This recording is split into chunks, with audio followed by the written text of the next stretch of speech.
2021년 새해가 밝았습니다.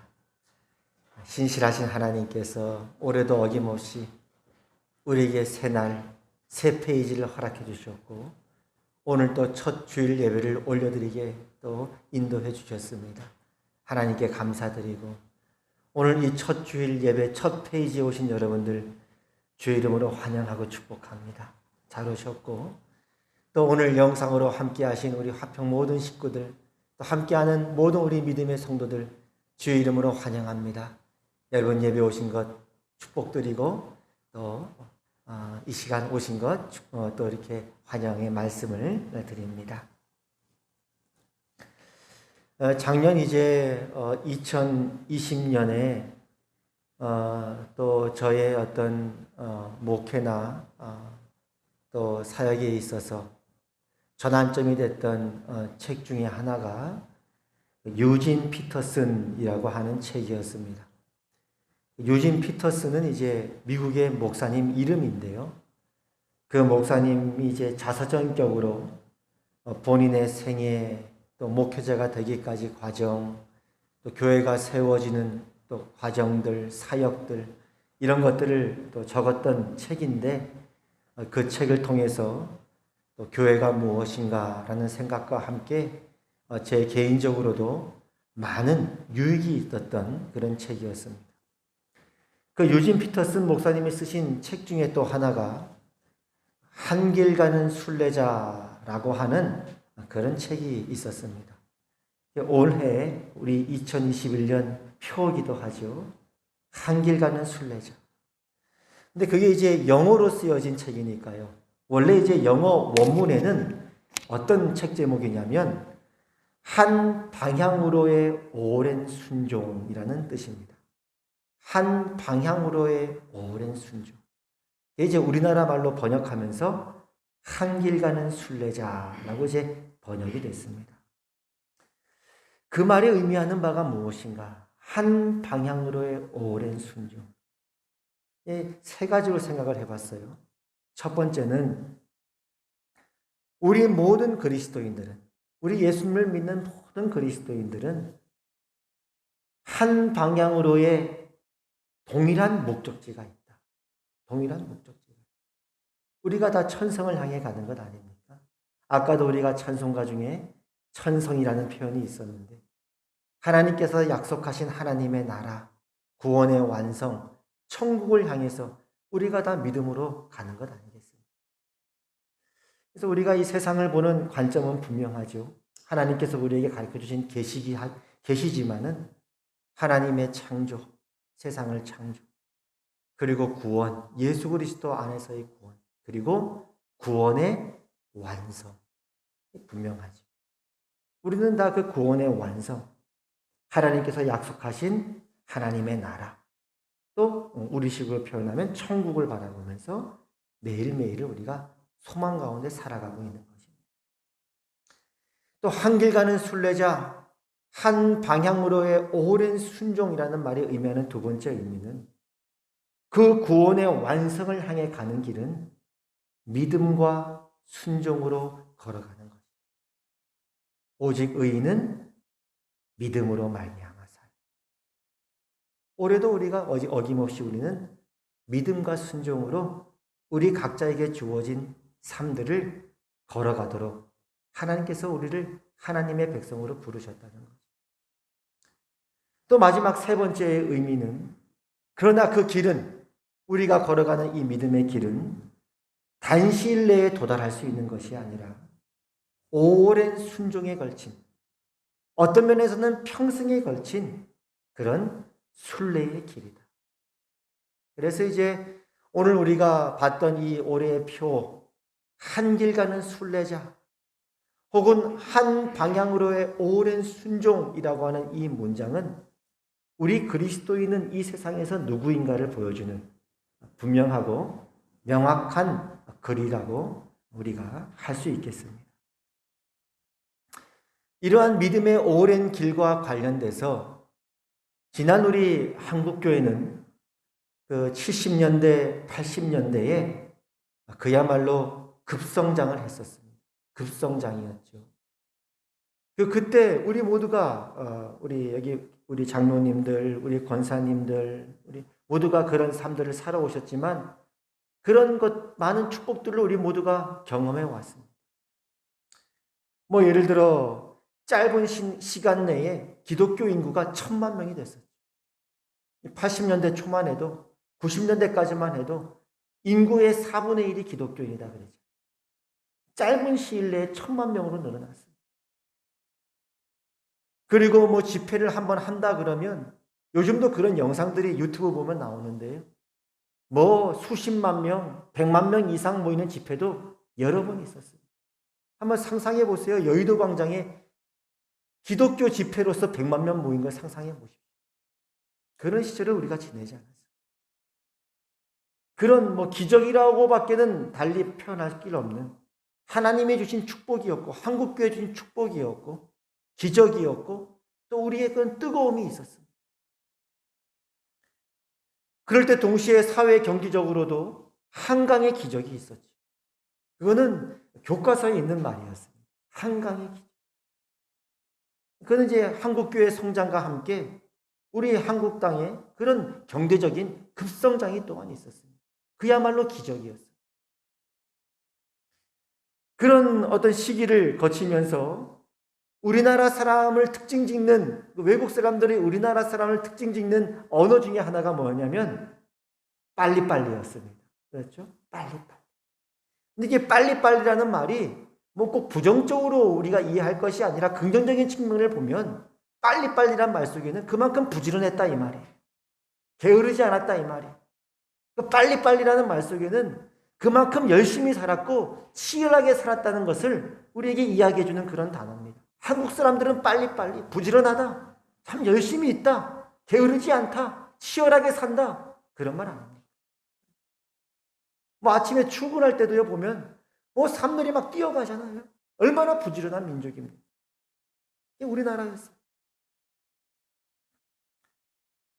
그런 기적을 체험하는 그런 과정 속에 우리에게도 이제 믿음이라는 것을 이렇게 주로 많이 표현했습니다. 믿음, 그러면 어떻게 표현했냐면 무엇이든지 믿고 구하고 그리고 받은 줄로 믿으면 이루어진다. 응답된다.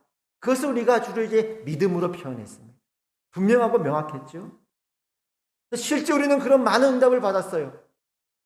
불가능해 보이던 것들을 믿고 구하고 받은 줄로 믿고 그렇게 간절히 구했더니 정말 홍해가 갈라진 것 같은 그런 기적들을 많이 경험했고 그리고 단시일 내에 많은 것들을 우리는 이룰 수 있었습니다. 외국 사람들이 깜짝깜짝 놀라죠. 교회의 성장이나 경제 성장이나 그야말로 기적이었습니다. 한국에 주신 특별한 하나님의 은혜였습니다. 그건 분명히 신앙의 한 부분이고 간증이었어요. 또 그때 한 80년대, 90년대까지만 해도 그랬어요. 책을 보면은 기독교 서점 가면은 어느 교회 청년부가 몇 년 만에 몇백 명이 됐다. 뭐 몇 년 만에 400명이 됐다. 그러면 그런 책들이 막 불티나게 팔렸습니다. 그 교회는 어떻게 그렇게 할 수 있었지? 그래서 이제 그런 것들을 배우고 요즘 말로 하면 벤치마킹 한다 그러죠. 벤치마킹하고 그런 교회들을 따라가고 배우려고 했던 것들이 그 당시의 분위기였습니다. 저도 이제 그런 분위기 속에 있었으니까요. 제가 청년 때 그런 기도를 했었어요. 무엇인지 믿고 구하고 받은 줄로 믿으면 된다 그랬으니까요. 청년부 있으면서 그런 기도를 했었습니다. 하나님, 우리 화평교회 청년들이 100명 될 줄로 믿습니다. 믿고 구하면 이루어지니까요. 실제로 막 본당을 보면서 여기에 청년들이 가득 찬 걸 진짜 마음속으로 그렸어요. 구체적으로. 하나님 믿고 구하면 이룬다 그러지 않았습니까? 우리 화평교회도 100명 되게 하여 주시옵소서. 청년들이 100명으로 가득 차게 하여 주시옵소서. 그것이 하나님을 향한 진실된 우리 믿음과 신앙의 표현이었습니다. 또 한 번은 청년 때 그렇게 기도했던 기억이 있어요. 다른 사람한테 이야기는 안 했는데 너무 이제 뭐 황당해 보일 수도 있고 막 좀 그럴 것 같아서 말은 안 했지만 청년 때 그런 기도를 드렸던 적이 있습니다. 이 건너편에 건물 있잖아요. 우리 국민은행 건물 있잖아요. 그때도 있었거든요. 그거 보면서 그렇게 기도했어요. 무엇인지 믿고 받은 줄로 믿으면 된 줄로 믿으면 되니까. 뭐라고 기도했을 것 같습니까? 그렇게 기도했어요. 하나님, 저 건물이 화평교회 건물 되게 해주세요. 믿고 구하면 된다고 그랬습니다. 누구한테 말은 못하고, 뭐 혼자 무슨 황당한 기도 하나 그럴까봐. 근데 진짜 이렇게 기도했어요. 하나님, 믿습니다. 저 건물이 화평교회 건물 되게 하여 주시옵소서. 믿고 구하면 된다 그러지 않았습니까? 라고 해서 그것이 하나님을 향한 믿음과 신뢰의 표현이었어요. 그 당시. 모르겠어요. 정말 앞으로 어떤 100년 후에 아니면 200년 후에 어떻게 될지 모르지만 진짜 이 교회 청년이 100명 될지 그건 모르겠어요. 그러나 그때는 그것이 진심된 하나님을 향한 신뢰의 표현이라고 그렇게 배워왔어요. 근데 이제 시간이 지나면서 응답이 되면 질문할 것도 없잖아요. 그렇게 기도했더니 100명이 됐다. 건물을 하여 주셨다. 그럼 질문할 것도 없는데 안 되면 질문을 하는 거죠. 왜 안 되는가? 왜 하나님께서 이 기도에 응답을 안 해주시는가? 내가 믿음이 부족한가? 내가 기도가 부족한가? 왜 안 되는가? 라는 질문을 갖게 되는 것입니다. 아까 청년부라든지 건물이라든지 그것도 한 예를 든 거지만 그런 것뿐만 아니라 우리가 살아가는 일상 가운데 그렇게 믿음을 표현하는 경우가 얼마나 많았습니까? 취업이면 취업, 그렇죠. 하나님 믿습니다. 직장, 좋은 직장으로 인도받을 줄로 믿습니다. 또 어려움이 있으면 그 어려움을 극복하기 위해서 이 어려움이 물러갈 줄로 믿습니다. 그렇게 우리는 늘 우리의 신앙을 진실되게 하나님 앞에 표현해 왔습니다. 어떤 분은 그렇게 기도 제목을 저한테 알려줬던 기억이 있어요. 그분도 참 신앙이 좋은 분이고 체험이 많은, 제가 참 좋아하고 또 사랑하고 존경하는 믿음의 선배였는데 그분이 그런 얘기를 해요. 배우자를 위해 기도하면서 저한테만 몰래 보여줬던 기억이 있어요. 정확한 내용은 기억 안 나지만 이랬던 내용인 것 같아요. 하나님, 배우자를 위해 기도합니다. 키가 180, 예를 들면. 또 학벌이나 학력이나 어쨌거나 본인이 기도하면서 들었던 생각들을 구체적으로 하나하나 적었던 기억이 있어요. 그대로 믿고 구하면 이루어진다고 하니까요. 그게 우리 하나님을 향한 신앙의 표현이었습니다. 그 당시에는. 그런데 이제 그런 시간들이 지나서 나중에 깨닫게 된 것은 우리 신자의 삶은 그것만으로는 담아낼 수 없는 더 풍부하고 부요한 그 무엇이 있다는 것을 깨닫게 되었습니다. 오히려 기독교 신앙 안에 하나님께서 우리에게 더 풍부하고 부유한 그 무엇을 주시기 위해 훨씬 더 많은 우리가 살아가는 신자의 현실 속에는 모호함과 불확실함이 훨씬 더 많이 있을 수 있다는 것을 알게 되었습니다. 욥의 인생을 예를 들어볼까요? 오늘날 욥이 살아왔던 생애 가운데 고난이 닥쳤습니다.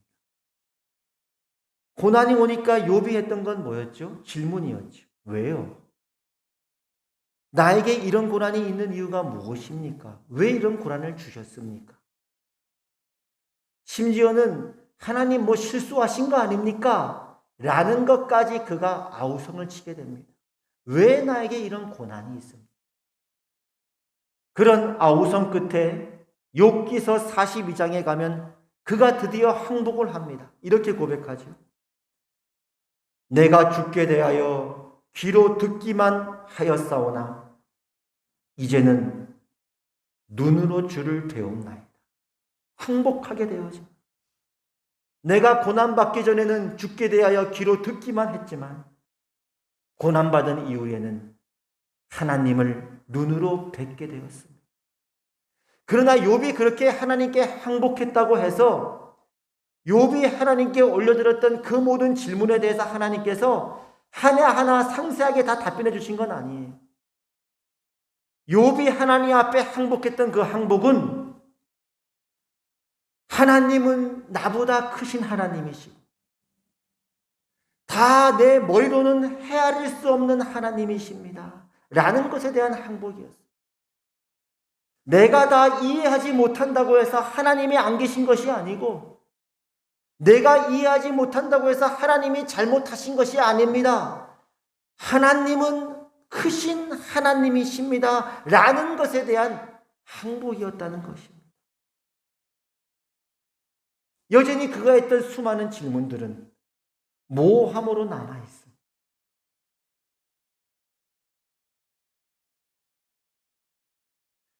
우리는 지난 2020년 우리가 기대한 적도 없고 구한 적도 없는 생소한 1년을 맞이했습니다.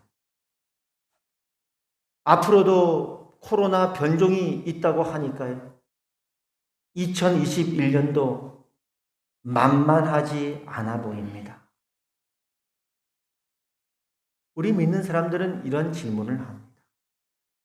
어떻게 살아야 합니까? 믿음이라는 게 무엇입니까? 왜 이런 일들이 있습니까? 분명한 사실은 우리 그리스도인들은 한 방향으로의 오랜 순종으로 부름받은 사람들이라는 것입니다. 우리 그리스도인들은 이 세상에서 한 길을 가는 순례자라는 사실입니다.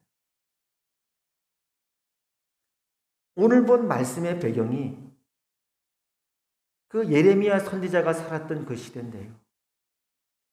그 전에 이스라엘 백성들이 경험했던 것과 한번 비교해 보면 이렇습니다. 예레미야 선지자가 살았던 시대는요. 홍해를 가르고 애굽에서 해방되어지고 그런 감격이 있었던 시대가 아니었습니다. 여리고 성을 하나님의 말씀에 의지해서 믿음으로 7바퀴 돌았더니 여리고 성이 무너지고 그 땅을 정복하고 그랬던 승리가 있었던 시대가 아니었습니다. 영광스러운 하나님의 성전을 봉헌드리고 또 경제적으로도 부유하고 또 그렇게 번성했던 그런 것들을 누렸던 시대가 아니었습니다.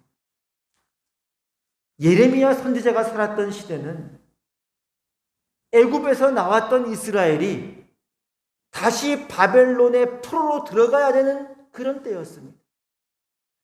그러니까 어찌하여 그렇게? 아니 하나님께서 이스라엘 백성을 애굽에서 구출해 놓으셔놓고 다시 바벨론의 포로로 들어가게 하십니까? 어찌하여 이런 일이 있습니까? 라는 질문을 합니다.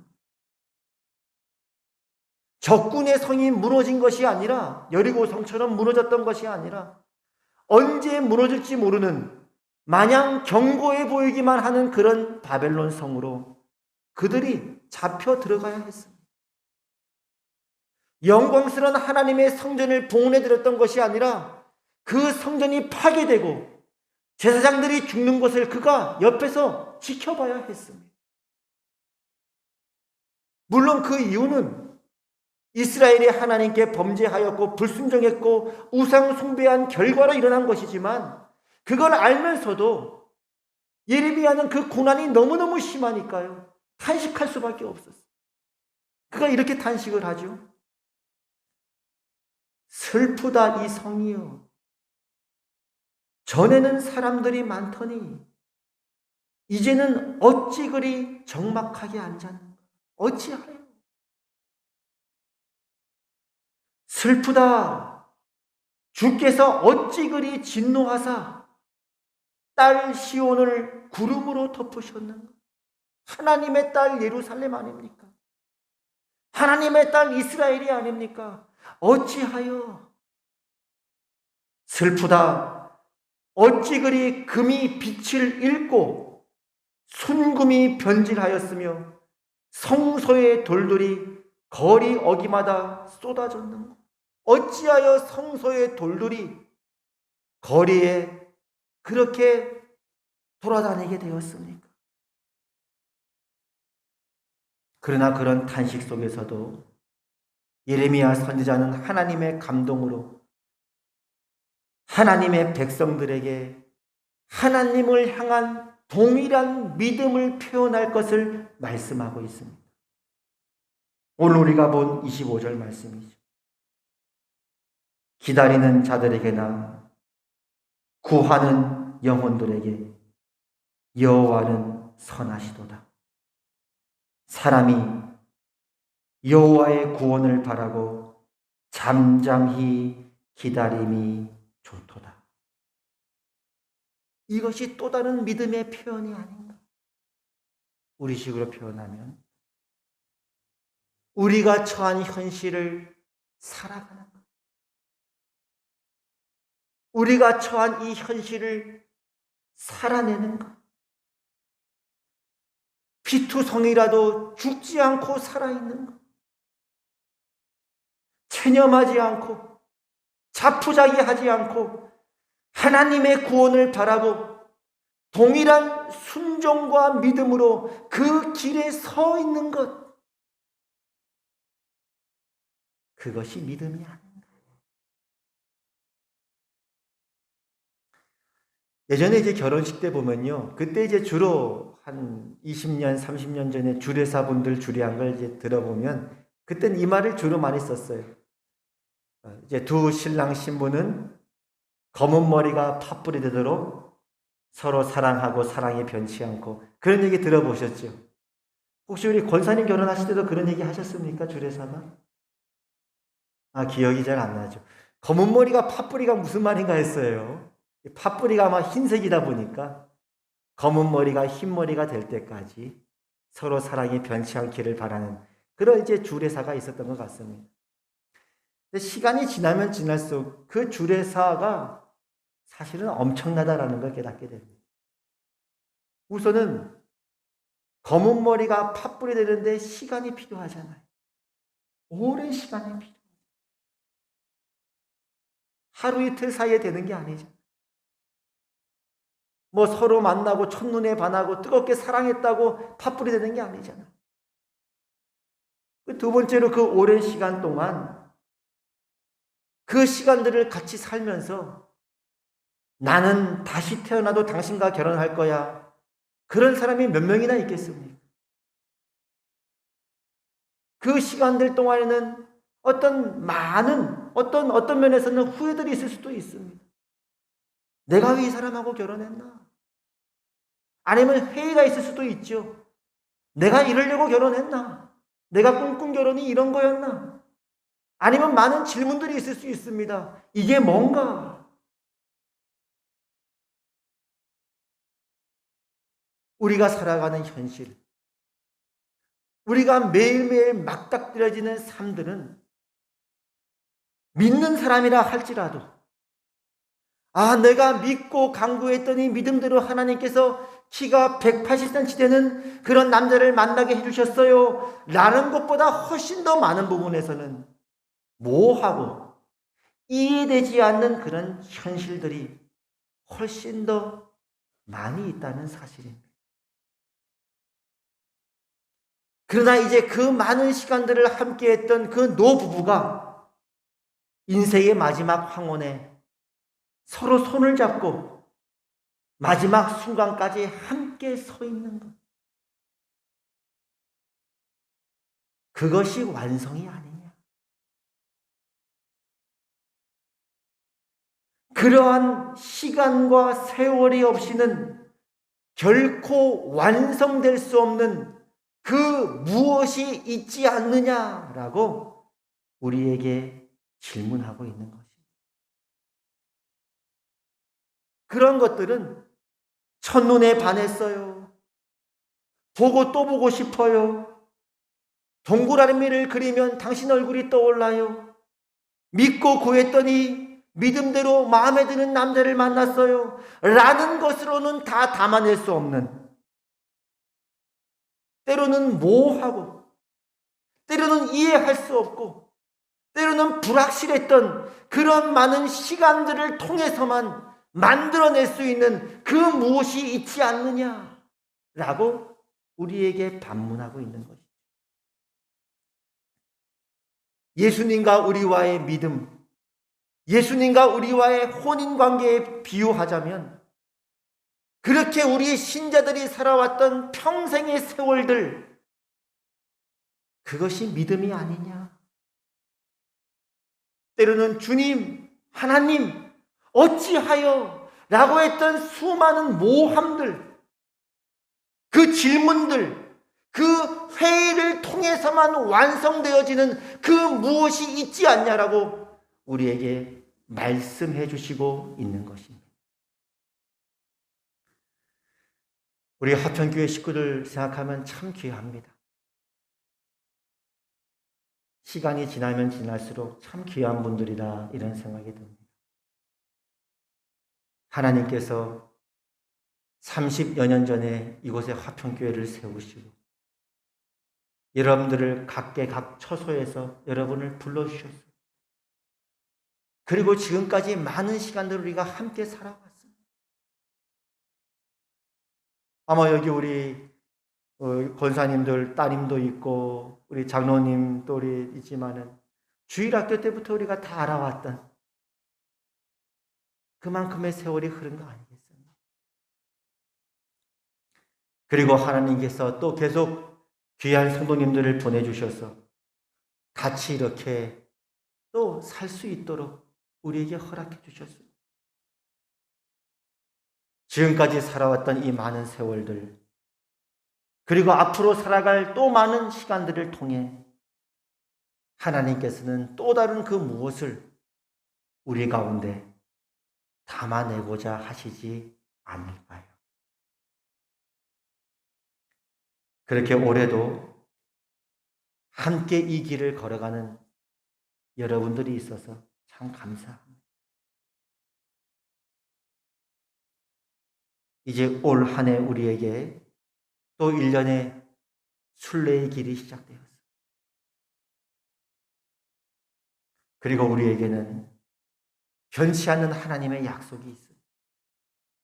하나님의 사랑, 하나님의 구원의 완성, 하나님의 나라. 그리고 우리 안에 함께 계신 하나님께서 우리 옆에 함께 이 길을 걸어갈 수 있는 믿음의 가족들을 우리 모두에게 또한 허락해 주셨습니다. 올해도 이 순례의 길을 함께 걸어가십시다. 한 방향으로의 오랜 순종의 길에 서로 손을 잡으십시다. 이제 우리의 믿음은 하나님, 우리 교회 청년들이 100명이 될 줄로 믿습니다. 하나님, 건너편에 있는 저 건물이 우리 교회가 되게 하여 주시옵소서 라고 하는 것도 귀한 믿음의 표현이었지만 그 이상 더 나아가 우리에게 주어진 처한 현실들을 살아가는 한 방향으로의 오랜 순종으로 그 믿음을 믿으며 신뢰하며 따라가고 말씀과 함께 걸어가시는, 동행하시는 여러분 모두가 되시기를 바랍니다.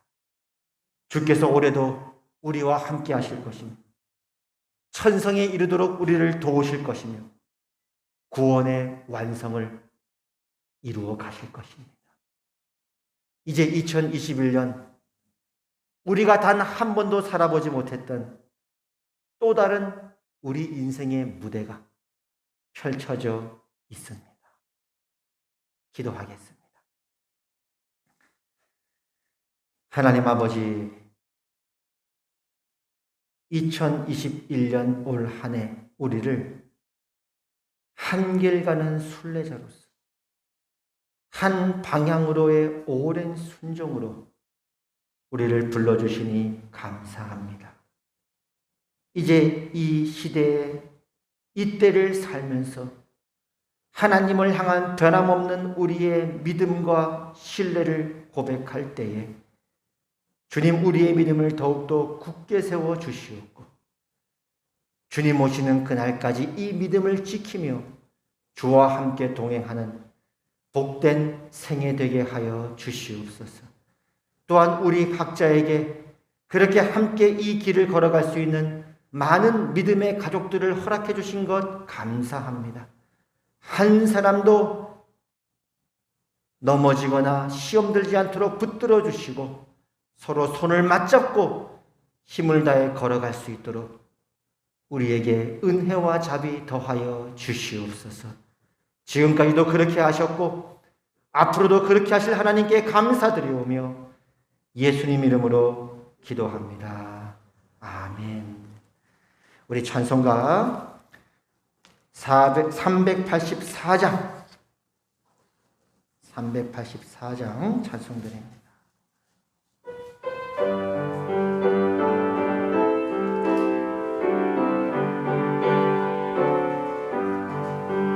나의 갈 길 다가도록 예수 인도하시니 내 주 안에 있는 그 길 어찌 의심하리요. 믿음으로 사는 자는 하늘 위로 받겠네. 무슨 일을 만나든지 만사 형통하리. 무슨 일을 만나든지 만사. 3절 찬송 드립니다. 나의 갈 길 다가도록 예수 인도하시니 그의 사랑 어찌 큰지 말로 할 수 없도다. 성령 감화 받은 영혼 하늘 날아갈 때에 영영 부를 나의 찬송 예수 인도하셨네. 영영 부를 나의 찬송 예수 인도하셨네. 아멘. 아픈 내 손 얹으시고 치우기도 하겠습니다. 나사렛 예수 그리스도 이름으로 하나님의 나라가 이곳에 임하였음을 선포합니다. 이 시간 예수 그리스도 이름으로 명령하노니 우리 성도들의 몸에 있는 모든 질병들 예수 그리스도 이름으로 명령하노니 너희는 떠나갈지어다. 이제는 우리 주 예수 그리스도의 은혜와 하나님 아버지의 그 크신 사랑과 성령 하나님의 감화, 감동, 교통, 위로 역사하심이 한 방향으로의 오랜 순종으로 한 길 가는 순례자로 부름받은 우리 하평교회 모든 권속들과 하나님의 백성들을 위해 이제부터 영까지 항상 함께 하시기를 주님의 이름으로 축원하옵나이다. 아멘.